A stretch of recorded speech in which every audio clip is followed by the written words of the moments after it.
स्वागत है आप सभी का मेरी एक नए वीडियो में।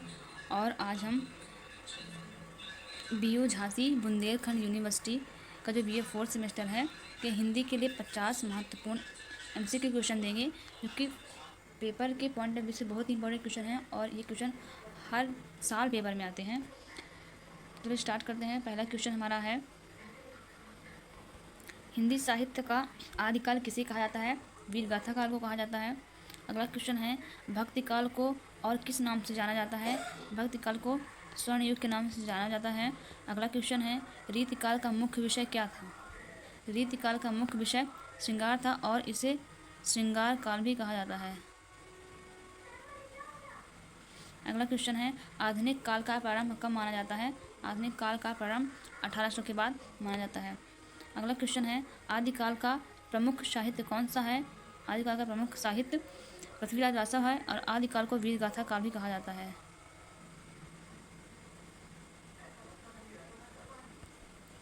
अगला क्वेश्चन है, भक्ति काल में कितनी धाराएं थीं? भक्ति काल में 4 धाराएं थीं। अगला क्वेश्चन है, निर्गुण भक्ति के प्रमुख कवि कौन हैं? कबीरदास जी हैं। अगला क्वेश्चन है, सगुण भक्ति के कितने रूप हैं? सगुण भक्ति के 2 रूप हैं। अगला क्वेश्चन है, रीतिकाल को और क्या कहा जाता है? तो उसको अलंकार काल भी कहा जाता है और श्रृंगार काल भी कहा जाता है।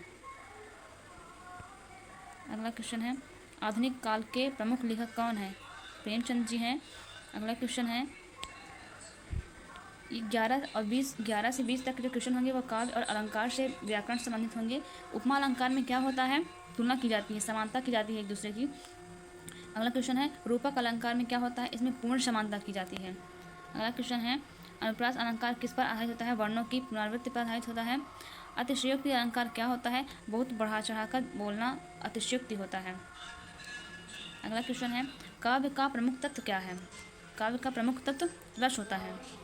अगला क्वेश्चन, रस कितने प्रकार के होते हैं? रस 9 प्रकार के होते हैं। अगला क्वेश्चन है, श्रृंगार रस का स्थायी भाव क्या है? रति है। रति इंद्र के पत्नी का भी नाम था, श्रृंगार रस की देवी कहा जाता है इसको। अगला क्वेश्चन है, वेद रस का स्थायी भाव क्या है? उत्साह है। अगला क्वेश्चन है, करुण रस का स्थायी भाव क्या है? शोक है। जो करुण होता है, जब लोग दुखी होते हैं, शोक होते हैं, तो करुण रस का स्थायी भाव होता है। हास्य रस का स्थायी भाव क्या है? हास्य रस का स्थायी भाव होता है हास्य, यानी कि हंसना। अगला क्वेश्चन है, गोदान के लेखक कौन हैं? मुंशी प्रेमचंद जी हैं। कामायनी के रचयिता कौन है? जयशंकर प्रसाद जी हैं। प्रसाद जी लिखा हुआ है, जयशंकर प्रसाद। अगला क्वेश्चन है, सूर सागर किसकी रचना है? सूरदास जी की है। अगला क्वेश्चन है, रामचरितमानस के लेखक कौन है? तुलसीदास जी हैं रामचरितमानस के लेखक। बिहारी सत्याई किसकी रचना है? तो बिहारी सत्याई बिहारी जी की रचना है। अगला क्वेश्चन है, गीतांजलि के रचयिता कौन है? रविन्द्रनाथ टैगोर जी हैं। अगला क्वेश्चन है, निराला का पूरा नाम क्या है? सूर्यकांत त्रिपाठी निराला है। अगला क्वेश्चन है, पंत किस युग के कवि हैं? पंत छायावाद के युग के। छायावाद के 4 स्तंभ माने गए हैं। 4 स्तंभ माने गए हैं। पहला है महादेवी वर्मा, सूर्यकांत त्रिपाठी निराला है, जयशंकर प्रसाद है, आगे जी। अगला क्वेश्चन है, महादेवी वर्मा किस विधा से संबंधित है? कविता की विधा से, काव्य से। अगला क्वेश्चन है, दिनकर को किस नाम से जाना जाता है? राष्ट्र कवि को। जो दिनकर है, रामधारी सिंह दिनकर को राष्ट्र कवि के नाम से भी जाना जाता है। इनका पूरा नाम है रामधारी सिंह दिनकर। अगला क्वेश्चन है, संज्ञा के कितने भेद होते हैं? संज्ञा के 5 भेद होते हैं। अगला क्वेश्चन है, सर्वनाम का उदाहरण कौन सा है? वह।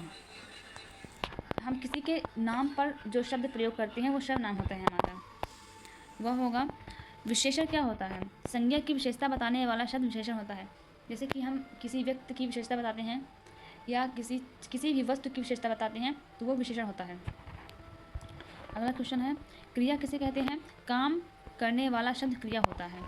लिंग कितने प्रकार के होते हैं? लिंग 2 प्रकार के, स्त्रीलिंग और पुल्लिंग होते हैं। अगला क्वेश्चन है, वचन कितने प्रकार के होते हैं? वचन भी 2 प्रकार के होते हैं। काल कितने प्रकार के होते हैं? काल 3 प्रकार के होते हैं, वर्तमान, भूत और भविष्य। अगला क्वेश्चन है, राम स्कूल जाता है, यह कौन सा काल है? वर्तमान काल है, क्योंकि जाता है जो अंतिम वचन था होता है, जाता था, ये हो जाता भूत, जाएगा ये भविष्य हो जाएगा। अगला क्वेश्चन है, मैंने खाना खाया, ये भूतकाल है कि मैंने खाना खाया नहीं कि खाया था। अगला क्वेश्चन है मैं जाऊँगा, ये भविष्य हो जाएगा। अगला क्वेश्चन है हिंदी की लिपि कौन सी है? देवनागरी है। हिंदी शब्द का उद्भव हुआ संस्कृत से हुआ है। अगला क्वेश्चन है भारत की राजभाषा कौन सी है? भारत की राजभाषा हिंदी है।